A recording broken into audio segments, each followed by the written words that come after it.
Hello everyone, it is afternoon here at Heidi's home, and welcome if you are new. I am using my brand new electric skillet, which I find myself turning to quite often now. I love the way that it's easy to clean and it just works so good. I also really do appreciate the warm setting. So if I put anything in this and I just want it to stay warm, I can set the setting on warm and it is fabulous. So I am browning up about a pound of ground beef. I'm adding a little bit of garlic powder to this, and I'm just going to get this nice and browned.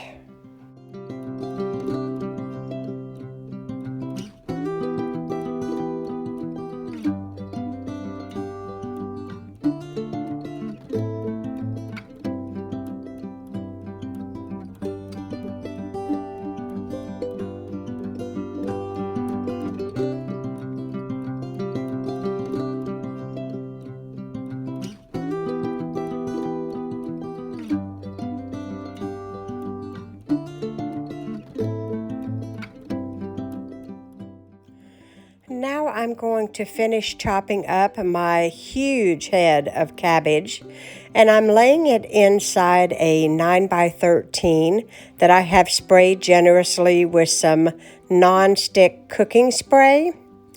And you're going to think, man, all this is not going to fit in this 9x13, but the thing that you need to keep in mind is that the cabbage will shrink down. It will deplete, because that's just the way cabbage does. So don't ever think your pan is too full. It will shrink and make room.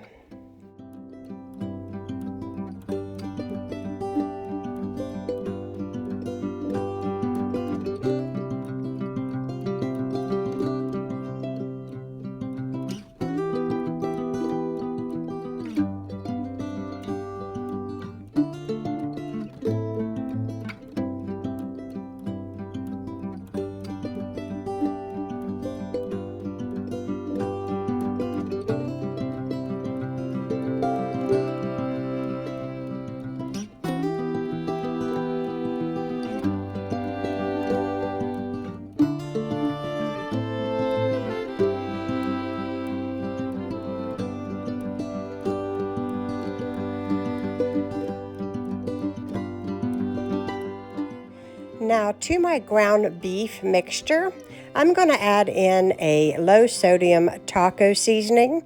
You certainly do not have to use the low sodium if you do not wish, but I am trying to watch my sugar and salt intake. So I just add in my taco seasoning and about a 1/4 cup of water. Now I'm going to pour in a drained can of black beans, and I'm going to allow that to cook just a little bit.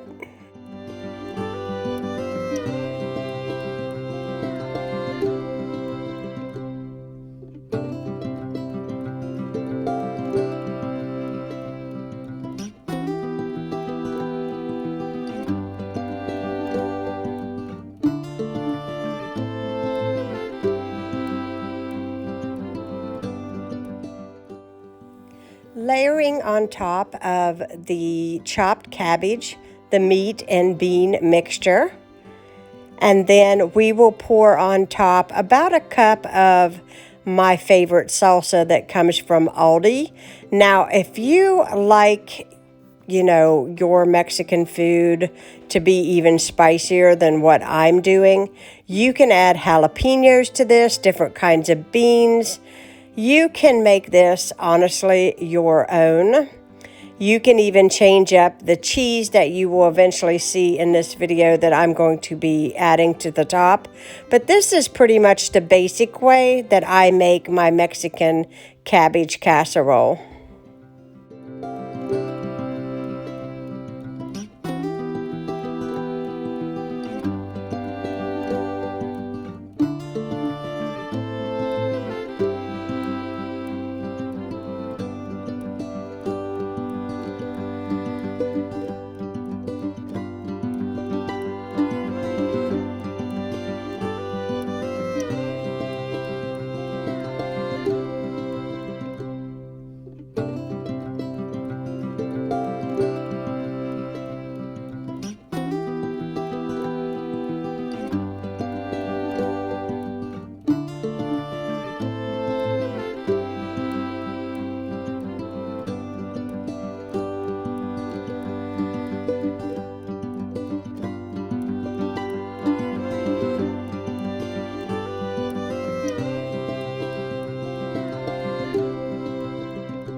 now that the meat mixture is layered in with the salsa, I'm going to securely, and what I mean is I tightly wrap this 9x13 in foil so that the steam will stay inside and get the cabbage done. So I'm putting it into a 375-degree oven for about an hour.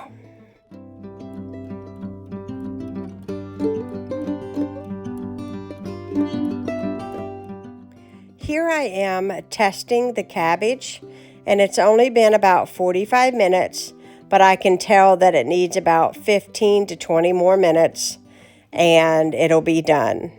You'll be able to tell because the cabbage will cook down and it will be soft to your liking.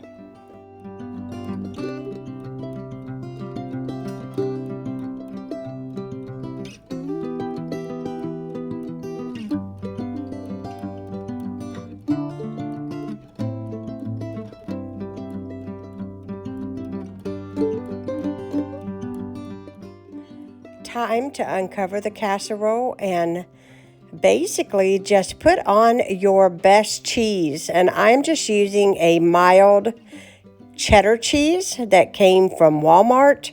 You can use Mexican cheese, you can use Colby Jack, you can use pepper jack, you can use anything that you like. And all I'm going to do is slip this back into the oven until the casserole is thoroughly melted and bubbly.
I am making Ron's plate up. He loves this casserole.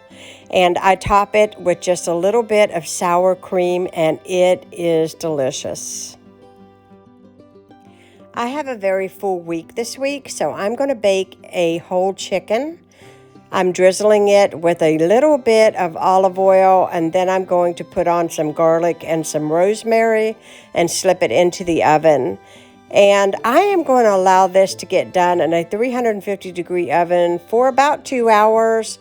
And then I'm going to pull all the meat off the bone because I'm going to use it to make my chicken salad.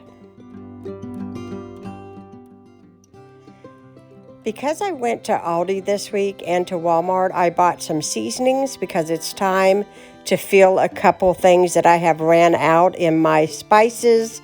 And so I'm going to fill my jars up and get those done.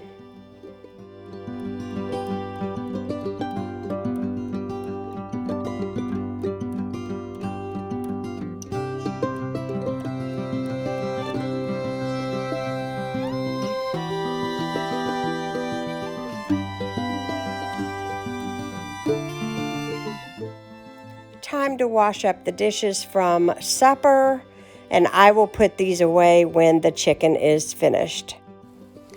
Now the chicken just came out of the oven, and I'm going to remove it from its, I guess it's its own grease, that comes off the chicken as it bakes, and I'm going to put it on the plate so that it can fully cool so I can pull the meat off of the bone.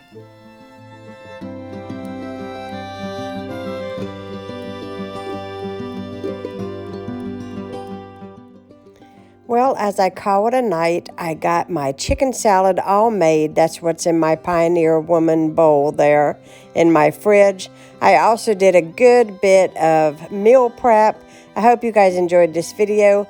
Please leave me a thumbs up, and if you're new, please subscribe. Have a great day.